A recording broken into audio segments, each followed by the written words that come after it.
Hindi naman po ito nagre-reflect ng sentimiento ng kabuuang more than 100 million people. Anong nagiging resulta ko ngayon sa survey? Huwag niyong sisihin ang mga DDS vlogger.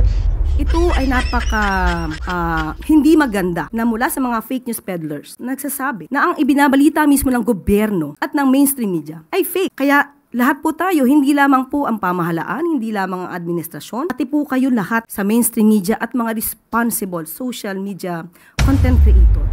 Magtulong-tulong ho tayo. Bakit? Di nyo na kaya yung mga sinasabi ng mga vloggers? Nangihikayat na kayo ng mainstream media? At ng iba pang mga vloggers na makipagtulungan sa inyo dyan? Kung kayo po tama ho dyan, hindi nyo kailangan mga mangumbinsi ho. Kasi kung nasa tama ho kayo, mananaig ho talaga yung kabutihan kaysa sa kasamaan. Dadagan ang Balita News Update. At sa amin, nakapag-harvest na kami. Kakatanim lang eh. So, hindi, buti na lang yung timing, hindi yung bago aanin, nakapag-anin na tayo. So, at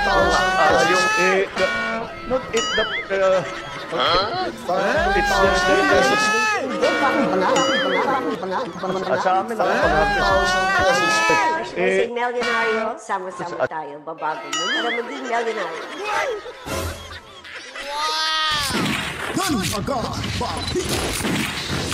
Alright, welcome back mga kabaydan. Nagbabalik na naman ho tayo at ngayon po pag-uusapan na naman ho natin itong press conference ni Malacanang vlogger mga kabalitaan. Dahil naman ang kanyang bibig ay puro fake news peddlers, yung pagbagsak sa approval rating ni Bonget ay mga fake news peddlers, di umano ang mga naging dahilan ho nito.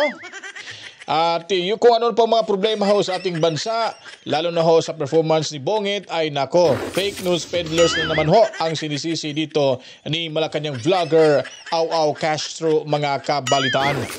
Ito po, hindi na tayo magtatagal pa. Panoorin na ho natin itong press briefing ni PCO Malacanang vlogger mga kabalitaan. Pakaganda po niyang gagawin. Dahil kanina lamang po ay nagkaroon po tayo ng pagmi-meeting kasama po ang CDICT Secretary Aguda, kasama po ang Pangulo, at pinag-uusapan po kung paano talaga pong mapapahinto itong fake news. Kamakailan lamang po ay nalaman din natin itong good news natin na nahuli na nga po ng PNP Anti-Kidnapping Group ang 3 suspect dito sa nasangkot sa kaso ni Mr. K. Pero meron pa rin mga fake news peddlers na nagsasabi na ang mga nahuli daw ay mga fall guys lamang. Ito problema ni ni Au, no. May mga sinasabi siyang ito naman, may mga fake news, no, dapat i-flash niya sa screen para malaman natin kung sino-sino po ba 'yon. Malay mo, baka yung gumawa ng account na 'yon ay kaalyado nyo lang, na tapos ipapahid lang sa DDS vlogger. At ipapamukha nyo sa taong bayan na mga DDS vlogger ay mahilig sa fake news. Diba? Pa-investigate nyo. Pwede kayo ipakita nyo sa screen nyo. Ito yung mga pangalan na naglalagay ng mga nagbibigay ng mga maling impormasyon. Hindi yung sabi-sabi lang kasi mahilig ito sa kwentong kwentong barbers mga kabalitaan. Ito ay hindi maganda na mula sa mga fake news peddlers o sa ibang mga tao nagsasabi na ang ibinabalita mismo ng gobyerno at ng mainstream media ay fake. Kaya lahat po tayo, hindi lamang po ang pamahalaan, hindi lamang ang administrasyon, pati po kayo lahat sa mainstream media at mga responsible social media content creator. Magtulong-tulong po tayo. Nasupuin. Magtulong-tulong ho tayo. Bakit? Di nyo na kaya yung mga sinasabi ng mga vloggers? Nangihikayat na kayo ng mainstream media? At ng iba pang mga vloggers na makipagtulungan sa inyo dyan? Ito lang naman yung simple dyan eh. Kung talagang hindi ho kayo nawiwindang, hindi ho kayo natatakot at kinakabahan ho sa mga sinasabi nyong fake news peddler, bakit po ba pinapansin nyo ho yan? Kung kayo po tama ho dyan, hindi nyo kailangan mga mangumbinsi ho ng mga viewers nyo na kayo ipapaniwalaan. Kung talagang tama ho kayo. Kasi kung nasa tama ho kayo, mananaig ho talaga yung kabutihan kaysa sa kasamaan. Yun lang po yung tatandaan nyo. Malacanang vlogger mga kabalitaan? Isip-isipin mo rin paminsan-minsan.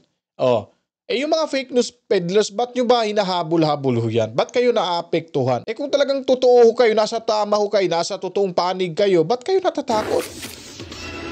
Ito lang talaga yung administrasyon na to, hindi ho nila, malunok-lunok, yung kung ano ho yung mga pinagsasabi ng mga DDS vlogger na kumakalaban ho sa kanila.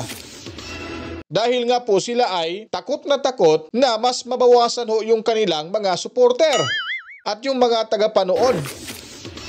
Totoo naman, itong babaeng to ang dami hong palya. Ang daming kapalpakan ginawa ho sa papapalabas ng mga impormasyon dyan sa Malacanang.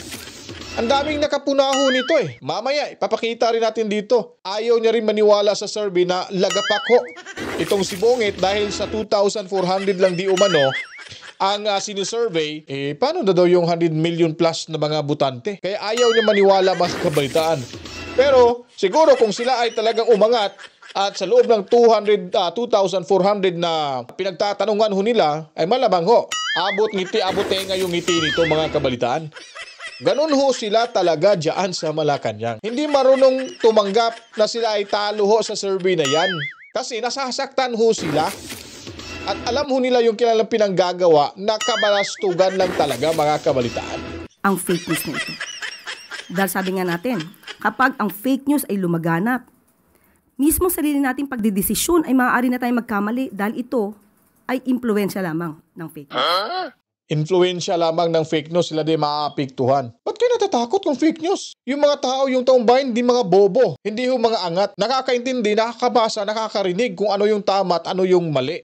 Siguro, ayaw na talaga nila dahil nga nakikita nila na totoo na kayo dyan sa Malacanang walang ginawa maganda para sa ating bayan. Huwag niyong ipahid, huwag niyong sisihin yung mga nagsasabi, yung mga nagko-content, laban ho sa inyo. Dahil po, ang katotohanan ay nasa aming panigo mga kabalitaan. Sinasabi niyo, panay kayo hugas kamay, puro kayo Poncio Pilato ho dyan. Pag may mga problema, tinatakpan ninyo. Sa survey pa lang, ayaw niyo nang tanggapin. Sana lang ba kayo lulugar? O, nakasimangot pa. Romero, Philippine Star. Galit na to mga kabalitaan. Yusek, in relation to the sectoral meeting that you had, I believe hours ago or within the ngayong araw po yung DICT meeting. Meron pa po ongoing. Lumabas lamang po ako. Okay. Pero meron na po bang mga direktibang nilabas ang Pangulo patungkol dun sa sinasabi ninyong paglaban sa disinformation? Meron po. Pero hanggat hindi pa po natin ito nadidetalye or nakukumpleto, Tagal? Hayaan niyo po munang hindi ko muna to sabihin. Oh, di ba? Kailan ba nila pinaglalaban yung kanilang karapatan para sa fake news peddlers, no? Ang tagal na, di ba? Nakailang hearing na po ba? 2, 3? Pero hanggang ngayon, di pa ho nila nabubuo yung kanilang mga investigation o kanilang mga plano para puksain yung mga fake news peddlers. Nahihirapan ho sila mga kabaitaan. Dahil alam ho talaga nila sa sarili nila na wala ho silang lugar at hindi ho tama yung kanilang gagawin ho. At hindi nila alam kung anong gagawin talaga sa sinasabi ng allegedly fake news peddlers ang mga DDS vloggers.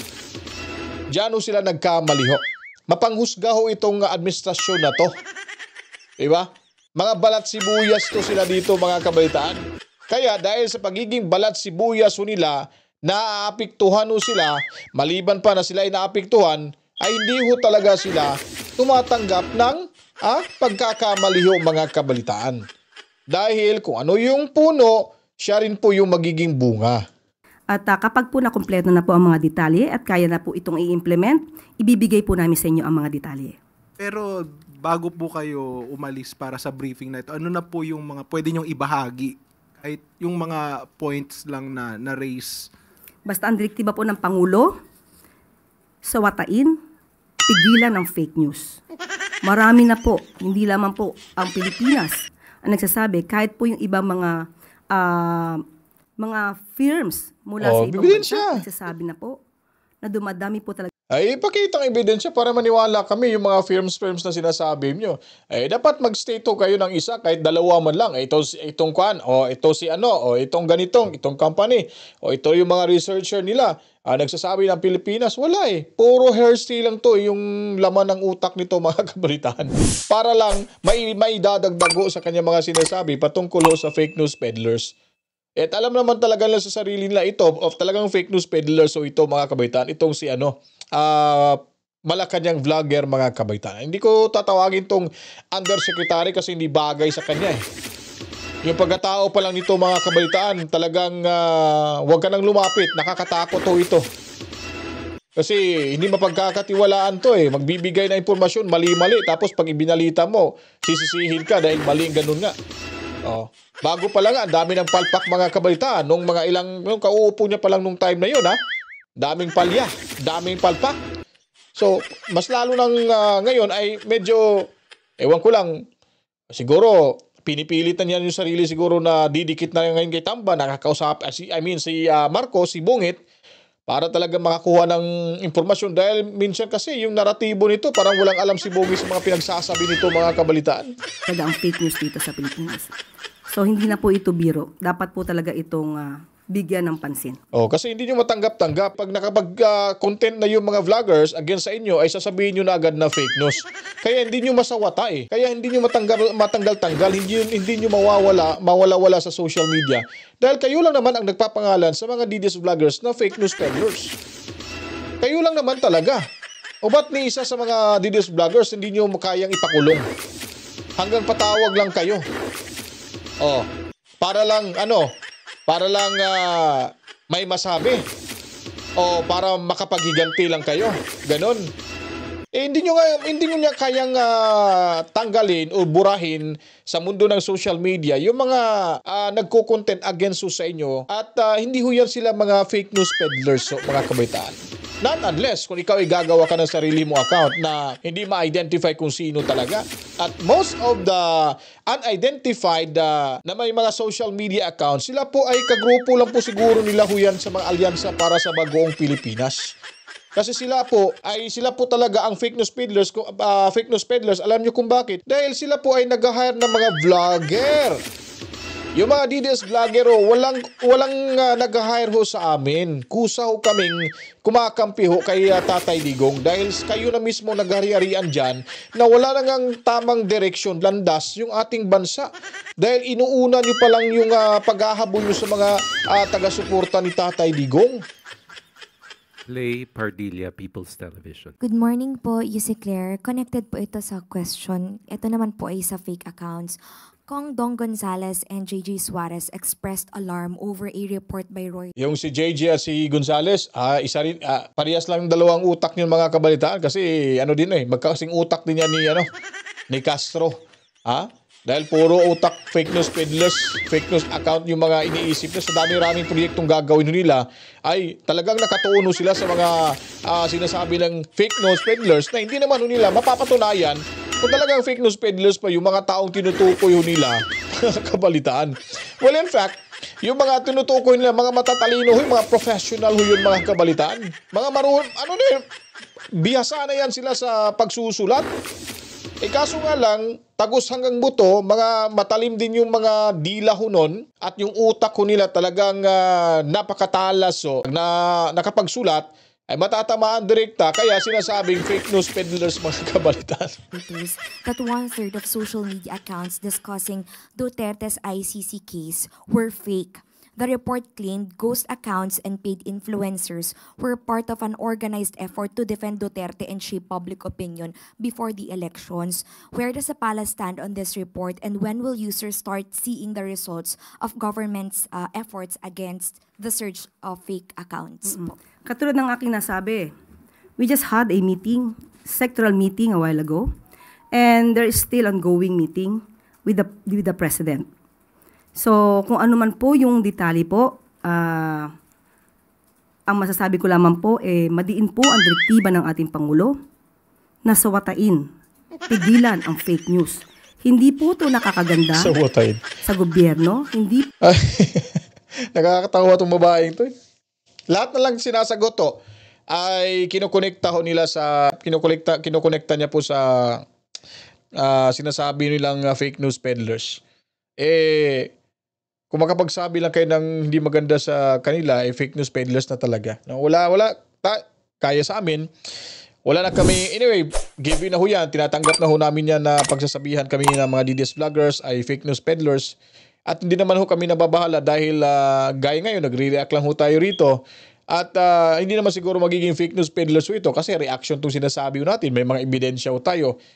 Unlike sa kanya ay may sinasabi, may tinutukoy na ito mga fake news peddlers, ito daw, wala namang pinapakitang illustration na ito yung nagsasaad, ito yung nagsasabi, ito yung nagtutumbok, na ito yung mga fake news peddlers. Hanggang bukang bibig niya lang, naratiba niya ay talagang, kumbaga, kung sa kaso pa, hindi na ito mananalo sa kaso dahil nga wala nga siyang ebidensya. Hindi ho nila mabulhabol ang mga DDS vloggers, mga organic na DDS vloggers dahil may mga ebidensya ho yun. Kaya ho nila isiniwala sa social media. Takot ho silang ma-booking. Gaya lang sa pagsisinghot ng harina ni Bongit. Ang mali dyan, ang NBI hinabol na ho, may nagkaso na, may kinasuwa na sila. Ang problema ho dyan, nagkamali sila sa kinasuwa nila, may ebidensyang hawak-hawak ho. So paano na ngayon? Malalaman tuloy na tong bayan na ayon sa panig ng kabila ay totoo ho mga kabalitaan, totoo na sumisinghot ng harina itong si Bongit dahil ilalabas ho talaga nila yung ebidensya patungkol sa videong iyon mga kabalitaan. So hindi nila inisip na ang kanilang ginawang hakbang ay babalik din pala ito sa kanilang among si Bongit. Po ito nakakaganda sa ekonomiya. At hindi rin po ito nakakaganda sa taong bayan. Hindi daw nakakaganda sa ekonomiya. Kayo lang namang hindi nagpapaganda sa ekonomiya. Dahil bawat salita ng mga DDS, vlogger, ay binibigyan nyo ng ibang kahulugan. Minamasama nyo. Dapat, magiging eye-opener ho niyan sa inyo, magiging, kumbaga, lesson learned nyo sana at matuto kayo sa mga komento ng iba dahil po, naturalmente lang ho, na i-criticize ho kayo dahil kayo ay public official ho dyan. Pag na-criticize nyo po sila, ay sasabihin kayong fake news peddlers. Sisisihin yung mga vloggers na nakakasira sa ekonomiya. Itinutuon nyo yung oras nyo sa mga vloggers. Ba't ayaw nyo lang, ba't mag-isip kayo ng ibang paraan para lumaguho yung ekonomiya? Ipakita nyo sa taong bayan na kayo ay totoo, kami ay mali. Mas maganda po yun na ipapatunayan nyo para mas makakuha kayo ng maraming simpatya sa taong bayan. Tingnan mo ka. Kaplastikan talaga pag gumiti, no? Diba ganun eh? Hi, Yusek. President Marcos has been vocal sa kanyang position sa claims ng gobyerno at ng Pilipinas sa West Philippine Sea. Ano po yung naging reaction niya doon sa balita nga po na lumabas na sa Google Maps yung West Philippine Sea? Definitely po, masaya po ito. Nakakatuwa po ito. Parang kung di po tayo nagkakamali ay last week pa po ito na balita. Kaya po alam namin kung gaano po yung kasiyahan. Hindi lamang ito para sa atin, no? Para ito sa buong bansa. Masaya na makilala ang West Philippine Sea kahit na ang iba ay sinasabing gawa-gawa lamang daw ang West Philippine Sea. Comment tayo dyan. At syempre, nung una kasi, hindi pa kasi yan na i-register yung West Philippine Sea. Kaya kung titignan nyo yun po sa Google Map, hindi nyo po talaga makikita nung una. Kaya nga sabi ni Marcoleta, dapat i-register nyo muna. Kasi wala naman talaga sa ngayon, wala naman talagang West Philippine Sea. Paano nyo i-claim yan na mayroong West Philippine Sea? Kung i-search mo nga sa Google, hindi mo makita-kita, hindi mo manap-hanap. Ngayon yung sinasabi ni Marcoleta, fake news na pala yun mga kabalitaan. Tingnan mo ang kahangalan nito mga kabalitaan. Ngayon, nakarehistro na ho yan, malamang nasa Google Map na. Naandyan na ho talaga, makikita niya. So, ibig sabihin nun, talagang walang West Philippine Sea. Hindi ho fake news ang balitang iyon. Kung hindi siguro yun ipinagkalat ni Congressman Marcoleta sa social media, malamang ho, ay iisipin nyo pa rin na merong merong West Philippine Sea. Kahit hindi nyo pa makikita sa Google Map. So ngayon, meron na yan. Hindi, at least pasalamat na, meron na ho yan. Meron na ho tayo talagang West Philippine Sea. Tingnan mo yung utak nitong palingkera, mga kabalitaan. Muli, dahil nagkaroon ng pagkilala sa isang platform katulad po ng Google Maps, ito po ay isang ipinagpupunyagi po natin dahil isa to ay sa pagkilala ng West Philippine Sea ay sa atin. Moving on to other news, Maricel Halili, News 5. Magandang tanghali po, Yusek. Merong lumabas na Pulse Asia survey na nagpapakita na malaki po. Ito guys, ito dito. Focus tayo rito kasi magandang tanong ho ito. Yun nga, di ba? Bagsak sa survey. 2,400 yata yung respondent na pinanong. At nung time na umangat yung survey ni Bonget, na ilan lang yata yun, less than 2,000 yata yun eh. At sabi niya pa, ganun ho talaga. Marami siya, parang pinagmamayabang niya pa si Bonget. Ngayon, yung respondent 2,400 at bumagsak ko siya doon, lagapak ko yung survey niya. Hindi niya nire-recognize. Hindi niya ho kinilala yung survey na yon. Alam niyo kung bakit? Dahil 2,400 lang daw sa buong Pilipinas. Inasaan daw yung 100 million plus na mga Pilipino? Kasi hindi daw tinanong yung 100 million plus na mga Pilipino ho, na mga butanteng Pilipino. Ang tanong ho dyan, ba't nung una tumaas yung survey? Talagang tuwang-tuwa at sayang-saya mo pa. Ngayon bumagsak, sinisi mo naman dahil hindi naman totoo yun. Parang hindi mo na kinilala dahil nga 2,400, imposible naman. Diba? Pakinggan nyo ho rito mga kabataan. Po yung ibinaba ng approval at trust ratings ni President Marcos. How concerning is this for the President? Nalaman po natin na ang respondents dito ay 2,400. So, Yan sa na. 2,400, hindi naman po ito nagre-reflect ng sentimiento ng kabuuang more than 100 million people or Filipinos. O, di ba? Parang sinabi niya na, walang kwenta yung survey na yon. Pero nung tumaas si Bongit dati, tumaas sa survey, ganun din naman yung kadami yung respondents na tinanungan ho ng SWS. So ngayon, sila naman yung lumagapak, ay sinasabi na 2,400 lang naman yun. Saan ba yung 100 million plus na mga Pilipino? Tinanong ba nila? Ibig sabihin, sinasabi niya, hindi ko siya naniniwala, hindi niya kinikilala yung kanyang, yung naging resulta ho ng survey. So tingnan niyo yung baliktad talaga yung utak nitong si Malacanang vlogger ho. So titignan nyo, ang saysay niya dati, ngayon, parang ipinaglaban niya dito na wala silbi sa amin yung survey na yan. Basta magtrabaho lang kami dito. In the country. But dahil nga nakita at nabanggit natin itong mga fake news. Fake news na naman. Sumasalamin din po ito. Di ba? Sinisisi na naman yung napakalayo yung sagot eh.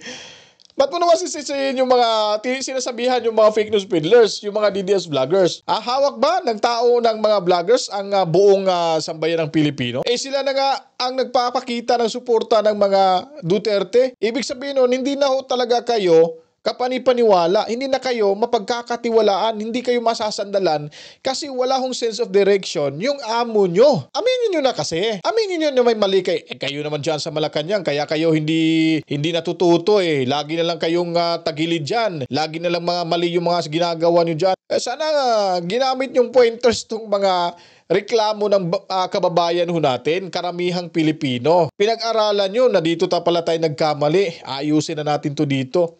Panay kayo habol, panay kayo panggigipit sa mga taga-suporta ni Tatay Digong Duterte. Wala na kayong ginagawa, kundi yung pamimersonal, pamumulitika, yung pagnanakaw sa pera dyan sa House of Retaliation. Napansin nyo ba yan? Pinapaimbestigahan nyo ba yan? Tinutukoy nyo ba kung totoo ba ito? Hinahayaan nyo nga lang Ginamit nyo pa yung AX, ginamit nyo pa yung AKAP at TUPAD na wala naman tayong krisis, wala naman tayong pandemya.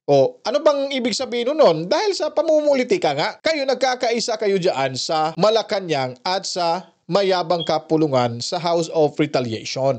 Kaya kung anong magiging resulta or anong nagiging resulta ko ngayon sa survey, huwag nyong sisihin ang mga DDS vlogger dahil sila ay normal na ginagawa nila yan sa publiko or sa gobyerno dahil kayo ay subject to criticism talaga. Meron talagang mag-criticize sa inyo para naman kayo matuto, madala sa inyong mga kamalian or pagkakamali. Ang gusto nyo kasing gawin, lahat kayo na lang pupuriin lagi. Paano kayo pupuriin ang taong bayan? Mas pinupuri pa nga si BP Sara na nakikita naman talagang binuli nyo ng gusto. Ikinulong nyo pa, kinidnap nyo pa si Tatay Digong Duterte. Masya pa ngayon, kahit hindi na wala na sa posisyon bilang presidente, masya pa ngayon ang mas popular. Kilalang kilala pa sa buong mundo. Yung popularity ho ni Tatay Digong Duterte hindi ho nabubura sa mapa, sa utak at sa mata ng taong bayan. Eh kayo, ano nangyari? Eh puro kayo sisi. Kasi nga, hindi kayo marunong magpapatakbo ng pamahalaan ng gobyerno. Eh, lalo na ikaw si Marlica. Lalo na itong si vlogger nito. Kahit sa pananalita niya pa kala, abogado ha. Ako, di bali sa akin, di naman ako abogado. Pero pag yung pakinggan nyo at titigan nyo yung mga sinasabi niya. Kahit sa pananalita lang, kahit sa isang salita nga lang, minsan di pa nga marunong magbigkas eh. Tapos press, Undersecretary ng Presidential Communication Office. Communication Office, dapat fluent to kayo sa English. Dapat articulate to kayong magsalita. Di bali sa amin, kasi hindi naman kami kagaya mo. Eh, tingnan nyo si Martin Andanar. O, di ba? Napaka-fluent to, napaka-articulate to magsalita, mga kabalitaan. Napakaganda ng boses. Ito, pag narinig niyo to, sasabihin niya naman to. Itong danagan, fake news to. Ganun yung style nila mga kabalitaan eh. So wala ho tayong patutunguhan ho dito. Puro na lang, pagbagsak ko sila, pagkulelat sila sa survey, pag alam nila nga ganito lang kadami yung respondents, ay hindi ho nila kinikilala ho yun. Dahil nga po, ayaw ho nila talaga, hindi sila marunong tumanggap ng pagkakamali ho mga kabalitaan. Kaya kung nagustuhan niyo po itong ating video presentation, huwag kalimutan mag-subscribe, pindutin ang notification bell, at of course, paligo ng maraming likes at komento, reaction, opinion, and then i-share niyo po mga kabaitaan. So tuloy-tuloy lamang ho, tumutok dito sa ating munting bahay, kahit tayo ay unti-unting ginurgor yung ating mga subscribers na minsan bumababa ho, na at kung makikita niyo po, talagang nakatenga ho tayo sa dami ng subscribers na yan, at hanggang dyan lang hindi na ho umangat o at umakyat mga kabalitaan. Anyways, masaya pa rin tayo kasi nandyan ho kayo nakikinig, nanonood at nagko-comment mga kabalitaan sa ating content, bawat content natin araw-araw. Alright, so ako po magpapaalam na. Maraming salamat. Kita-kits tayo sa susunod mga oras sa ating pagbabalik ko dito sa ating munting bahay. Danagan Balita, Reaction Video News Update. Assalamualaikum sa ating kapatid na Muslim, and masalam sa inyo, and of course ating mga moderators and Mami Rose, and of course Boss Tobias dyan sa Lapu-Lapu City sa Cebu, and sa ating mga bayani OFW, Overseas Filipino Workers, lalo na dyan sa may dahig, marami tayong mga Pilipino mga kabaitan, Luzon, Visayas at Mindanao, kahit sa ang lupalop nating mundo, basta may mga Pilipino, ang programang ito ay para ho sa inyo mga kabaitan. To God be the glory, Mama! Chup chup. Peace out.